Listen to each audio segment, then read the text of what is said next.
وأنتم المستعان وعليكم السلام ولا حول ولا قوة إلا بالله العلي العظيم إنا نعوذ بك من زوال نعمتك وتحصل عافيتك وفجاءة نعمتك وقبول سخطك يا أرحم الراحمين আমাদের গুনাহটা মাফ করে দিও তোমার বান্দিনী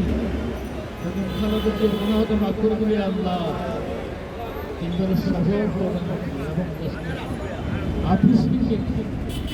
দিনগুলোর এবং দিন প্রেম দেশপ্রেম তার মধ্যে ছিল এই উচিত তার জীবনের সমস্ত গুনাহটা মাফ করে দিবে